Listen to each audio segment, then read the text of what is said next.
So ayan guys, dumating na yung in-order nating frame ng ating Vivo Y33s. So install natin guys. So ayan, pagpasin na natin to guys. Samahan nyo ako para makita natin kung paano natin palitan yung kanyang LCD screen with frame to guys. Let's go. Una, tanggalin natin to guys.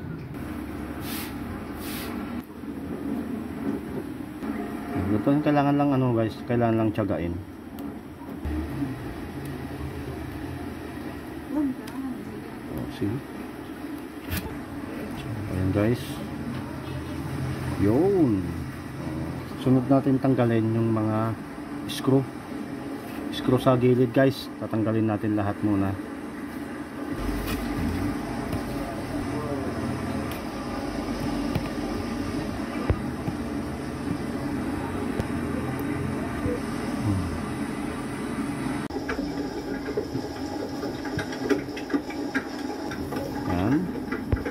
Then guys, tanggalin muna natin yung kanyang SIM card.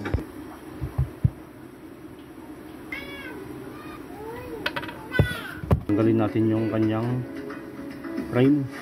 So be careful lang tayo kasi may connection sa dito guys. Yan. So yan guys, tanggal na natin yung frame. Angat lang natin to, lahat ng tornilyo tanggal na rin natin. Angat natin to guys. Yan.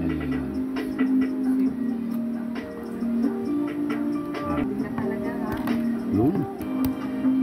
Okay. So ayan guys, so tinanggal ko to. Tatanggalin natin lahat to guys, laman dito. Ililipat natin dito sa bagong frame. Yan guys. So ito kasi main saka sub kailangan natin kunin. Ilipat natin dito sa bagong frame na may casing. Yan. Tanggalin na natin to guys.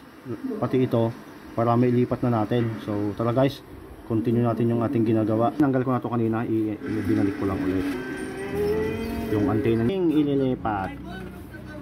So natin to. Ayan guys, nadudu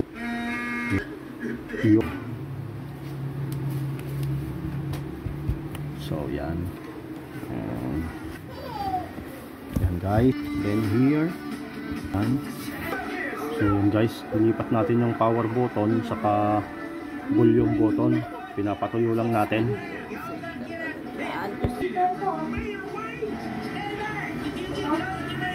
Ayan.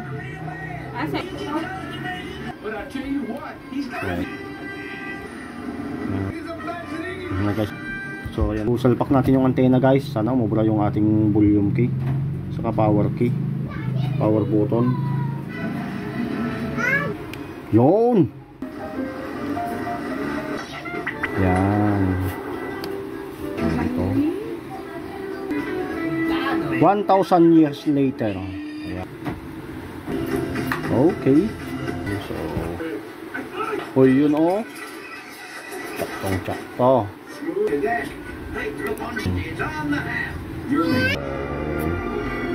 Ayan, natalisok na sok na. So, ang bulb pad.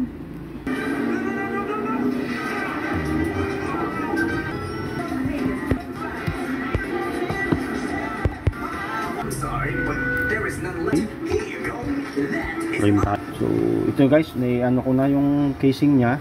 So isubukan mo ating i-charge kung magcha-charge siya. Kasi lobat to guys eh. Yan, lobat yan, lobat.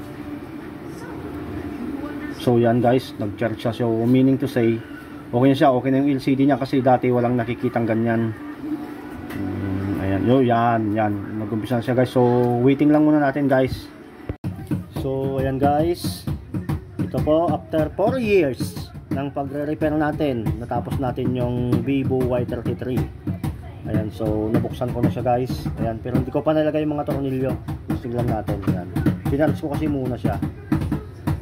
Ayan guys. So okay naman yung ano niya. Ayan. Oh, ayan. So okay naman. Open natin yung Facebook. Oh, smooth naman siya. Napaka-smooth yung kanyang screen guys. So, replacement lang to, hindi na siya original. Napaka-smooth guys ng kanyang